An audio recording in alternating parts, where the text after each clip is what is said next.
Yes, reka mbasuhuze kandi mbifurize kugira ibihe byiza, mbifurize kugira impagarike n'ubugingo nshuti bakunzi mubana natwe mugenda mudukurikira gatanu kuri gatanu, abadukurikira muri mu Rwanda, abari mu majyepfo, abari mu majyaruguru, Uburasirazuba, Uburengerazuba, mwese nizere ko mukomeje kugubwa neza cyane. Hanyuma n'amakuru menshi yanditswe mu bitangazamakuru bitandukanye, ariko mu nyemerere mitenza anyahere mu Rwanda.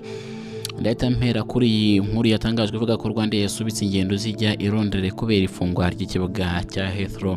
Ubuyobozi bwa sosiyete y'u Rwanda ikora ubwikorezi bwo mu kirere Rwanda bwatangaje ko bwasubitse ingendo ziva cyangwa zijya i Londres mu Bwongereza kubera ikibuga cy'indege cya Heathrow cyagize ibibazo by'amashanyarazi kigahagarika imirimo. Ikibuga cy'indege cya Heathrow cyabuze amashanyarazi kuva mu ijoro ryo ku itariki 20 Werurwe 2025 kugera inkongi y'umuriro yafashe transformateur ya station y'amashanyarazi yahaye ari nayo nyine ikuraho amashanyarazi.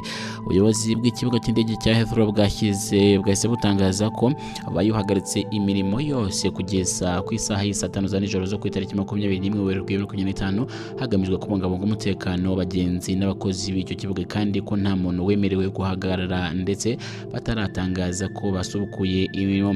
Ibitangazamakuru mpuzamahanga byanditse ko ingendo zirenga ibihumbi 10 zasubitswe kubera iki kibazo. Ni ingaruka kandi zageze no ku bagenzi bava cyangwa bajya mu Rwanda bakoresheje indege ya Rwandair, kuko nayo yasubitse ingendo zari ziri kuva i Kigali zerekeza zijya i Londres kuri uyu wa 21 Werurwe 2025. Itangazo rya Rwandair rigira riti bitewe n'ifunga ry'ikibuga cy'indege cya Heathrow kugeza ku isaha 5:59 zo ku itariki 21 Werurwe 2025, urugendo rwa WB 111 ryo kwa 20 Werurwe rwari kuva i Londres rujya i Kigali, ndetse na WB 110 rwo kwa 21 Werurwe zasubitswe zose. Ubwo no kuvuga nimvuga WB 111 mwese ugasanzwe bagenda mu ndege hanga amaratamo byumva. Gusa Rwanda yavuze ko uko haba impinduka ku kibuga cy'indege cya Heathrow nayo imenyesha abakiriya abayo. Rwanda kandi maze imyaka myinshi ijya i Londres buri munsi kuva ku itariki 9 z'ukwezi kwa Gicurasi 2024. Iyi ndege ihaguruka ku kibuga cy'indege cya Heathrow terminal ya 4 i Londres igana i Kigali, ndetse kandi icyemezo cyafashwe nyuma y'uko abagenzi baturuka muri iki gihugu berekeza mu Rwanda biyongereye. Ni mu gihe kandi abava i Kigali berekeza ku kibuga cy'indege cya Heathrow bagaruka ku isaha y'isa 7:45 z'amanywa bakagera iyo isaha y'isa 5:45, hakaba nihaguruka saa 5:25 z'ijoro ndetse ikagera mu Bwongereza saa 1:45. Ni mu gihe kandi mu mwaka wa 2023 ikibuga cy'indege cya Heathrow cyari cya kane mu kunyuraho abantu benshi, aho kandi bakinyuraho mu mwaka ushize bari 1,83,900,000. aho ngaho murumva ko ni mu Rwanda. Hanyuma kandi atamenerekeza kuri iyi nkuru inavuga ko Perezida Kagame yakiriye umuyobozi wa komisiyo ishinzwe ubutasi mu nteko y'Amerika. Perezida Paul Kagame kuri uyu wa 21 Werurwe 2025 yakiriye umuyobozi wa komisiyo y'inteko ishinga amategeko ya Leta Zunze Ubumwe za Amerika ishinzwe ubutasi ndetse n'ibikorwa byihariye by'igisirikare Dr. Ronnie Jackson. Ubwo Perezida kandi Kagame yakiraga Dr. Jackson n'abamuherekeje yari kumwe na Minisitiri w'Ingabo Juvenal Murezamunda, umuyobozi w'urwego rw'igihugu rushinzwe umutekano w'iperereza NSS Aimable Havugiyaremye, kandi n'umuvugizi wa guverinoma Yolande Makoro. Ibiro by'umukuru w'igihugu kandi Village Urugwiro byasobanuye ko Perezida Kagame ndetse na Dr. Jackson baganiriye ku bufatanye busanzwe hagati y'impande zombi ndetse no guteza amahoro mu karere. Ni mu gihe kandi Dr. Jackson ndetse n'amuherekeje bagiriye uruzinduko mu Rwanda mu gihe umutekano wo mu karere ka Afurika y'ibiyaga bigari utameze neza cyane mu burasirazuba bwa Repubulika Demokarasi ya Kongo. Ni mu gihe Leta ya RDC ishinja u Rwanda guteza uyu mutekano muke, gusa rwahabihakanye rwivuye inyuma rugaragaza ko hari ibirego bigamije kuyobya umuryango mpuzamahanga kugira ngo utita ku mpamvu muzi w'iki kibazo zirimo imiyoborere mibi imaze imyaka myinshi muri RDC. Ishingiye kandi kuri ibi birego, Leta RDC isaba ibihugu birimo nka Amerika gufatira u Rwanda ibihano, gusa rwo bagaragaje ko iyo bihano biba byarakemura ibibazo ngo cy'umutekano muke mu karere cyaba cyaramaze imyaka myinshi igiye yarakemutse. Mu gihe kandi abayobozi ba RDC bakomeje kuganira nabo muri Amerika babasaba gufatira u Rwanda ibihano kugira ngo bagirane nabo amasezerano y'ubucukuzi bw'amabuye y'agaciro. U Rwanda narwo rukomeje ibiganiro. Minisitiri w'ububanyi n'amahanga n'ubutwererane w'u Rwanda Ambasaderi Olivier Nduhungirehe aherutse gutangariza ikinyamakuru Le Monde ko Perezida Kagame yaganiriye na Minisitiri w'ububanyi n'amahanga wa Amerika Marco Rubio kuva iby'aya masezerano nyine byatangira kuvugwa. Naho mu ijambo rye yagize ati nta kigaragaza ko Amerika yiteguye kwemera aya masezerano. Amerika ni umufatanyabikorwa w'u Rwanda, kandi Marco Rubio yavuganye na Perezida Paul Kagame kuva iki kibazo cyatangira. twizeye ko bazagira uruhare rwiza mu gukemura iki kibazo.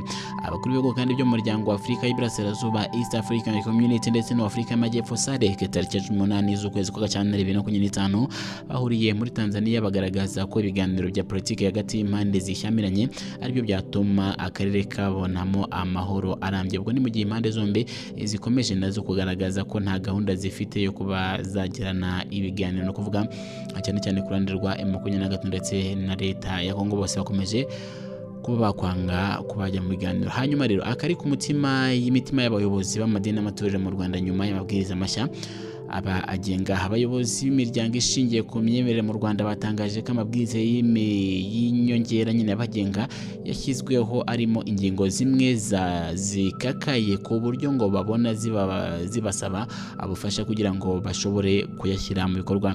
Amabwiriza kandi yasohotse mu igazeti ya leta ku itariki z'ukwezi kwa 2025 harimo ingingo isaba abashaka gushinga imiryango ishingiye ku myemerere ko bafite inyubako yihariye igenewe gusengerwamo gusa kandi bakabanza gukusanya imikono y'abantu 1000 mu gace bagiye gukoreramo. Urwego rw'igihugu rw'imiyoborere RGB rugaragaza ko iyi mikono isobanuye kwimakaza uruhare rw'abaturage mu bikorerwa. Mu kiganiro kandi cyahuje RGB ndetse n'abayobozi b'amadini n'amatorero, Pasiteri Sengoga Joel wo muri The Divine Destiny Church yavuze ko ingingo ziri mu mabwiriza zikomeye ku buryo hari izo abona zibangamiye uburenganzira bw'ibanze buteganywa n'itegeko nshinga ry'u Rwanda. Yavuze ati harimo bimwe twumvise muri aya mabwiriza bikakaye cyane ku buryo bisa nkaho bitubuza ubwo bwisanzure kandi bidashingiye kuri ibyo biteganywa n'itegeko nshinga. Uyu Sengoga kandi yavuze ko amatorero batiriza mu mazi menshi usanga adafite uburyo bwo gucunga neza no gutunganya Yorodani zabo, nyamara igihe babatirije muri pisine aribwo biba bifite isuku kuko amazi yaho asukurwa akavanwamo. Yavuze ati kuvuga ngo umuntu ntiyabatirizwa muri pisine wenda mu migezi birumvikana, wenda amazi ntabwo asa neza. Twebwe rero abatiza mu mazi menshi ahandi ubwo dusigaranye ubwo ni hehe, kuko amikoro ntabwo abangana. Nge rero natekerezaga ko aho kugira ngo umuntu agire Yorodani idafite uburyo bwo gutunganywa busukuye nk'ubw'ahantu nyine hari pisine, nge numva ahubwo ayo mazi yo muri Yorodani ariyo ashobora kubangama kurushaho kuko ntabwo dufite uburyo bwo kuyacunga, kuvuga ngo sinakoresha ahandi nk'aho abandi bose nyine bogera. Ndabona harimo icyo kintu nyine kibangamira ubwo bwisanzure bwacu bwo gushyira mu bikorwa imyemerere yacu. Umuyobozi w'ishami rishinzwe imitwe ya politiki na societe civile muri RGB yitwa Kazayire Judith yavuze ko hari amadini batiriza ahantu nyine hadahesha Imana n'abantu icyubahiro. Yavuze ati hari abantu babatiriza ahantu nyine hadahesha Imana icyubahiro, hadahesha n'abo bantu nyine icyubahiro, hashobora gutuma bagira n'izindi ngaruka. Pisine yo muri hoteli ni ahantu rusange, reba kuba ariho ubatiza abandi bari hariya bari koga. Amategeko kandi agenga imiryango ishingiye ku myemerere ayisaba ko imihango yose ijyanye n'amadini ikorerwa gusa ahantu habugenewe. Hanyuma rero Sengoga yavuze ko gusaba amadini n'amatorero gutangira imirimo afite ibyangombwa byose bizakomeza gutuma hagaragara abapasiteri nyine biyandikishaho imitungo y'itorero. Naho mu ijambo yavuze ati niba uyu munsi turimo kubona ibibazo by'abantu nyine biyanditseho umutungo w'itorero kandi itegeko rikaba rivuga ngo itorero ntirishobora gutangira ridafite ahantu hemewe rikorera, nkibaza ubwo icyo kibanza ku mazina yandi mu gihe nyine kizaba kiri ku mazina yandi mu gihe umuryango udafite ubuzima gatozi. Umuyobozi wa National Unity Fellowship Joel Murenzi yagaragaje ko impungenge ku bashaka gukorera ibikorwa by'imiryango ishingiye ku myemerere mu mujyi wa Kigali abazashaka gusinyisha imikono 1000 y'abaturage kuko uturere twose duhari dufite ubuzima gatozi. Yavuze ati iyo mikono 1000 ntabwo byoroshye kubona umunyarwanda akagusinyira kuko bigaragara ko nyine imikono atari y'abayoboke bawe bo mu rusengero. Biragaragara ko ari ukureba niba ari mu mujyi wa Kigali kujya muri buri karere kose, ariko imikono 1000 ntabwo ari ikintu cyoroshye. Umunyarwanda kugira ngo umusinyire ntacyo umuhaye, ati mutaziranye atakuzi muzabidufashamo cyane kugira ngo nyine ngira ngo bigiye guteza ibindi ibibazo. Murenzi kandi yavuze ko hari amatorero ngo yakoraga ibikorwa byiza atabashaga kubyutsa umutwe kubera amabwiriza akomeye. Yavuze ati ni benshi bakora imirimo myiza muri iki gihugu bateza igihugu cyacu imbere, aya mabwiriza amwe rero arakomeye cyane. Hari amatorero amatorero amwe azahagarara kandi yari meza, yari afite ingamba nziza ku gihugu.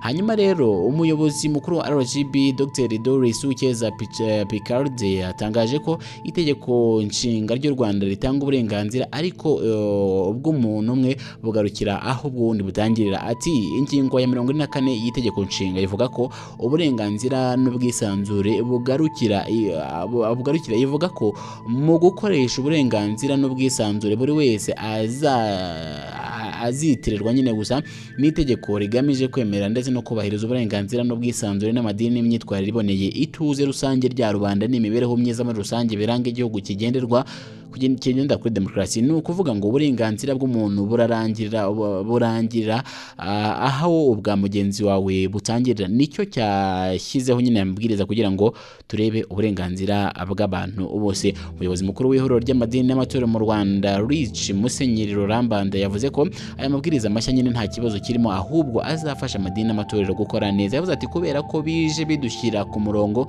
niyo mpamvu tubyita ikibazo, ariko nyuma y'igihe gito tuzabinezerwa tuvuga ngo na nyakatsi twayivuyemo. Rero ni ukwihangana kandi turasabwa gushyiramo imbaraga kugira ngo tujye mu murongo mwiza. Hanyuma rero kambashimire cyane inshuti bakunzi mugenda bana natwe 5 kuri 5 abadukurikira muri mu Rwanda hirya no hino ku isi, reka mukande subscribe kugira ngo tugende tubana neza cyane.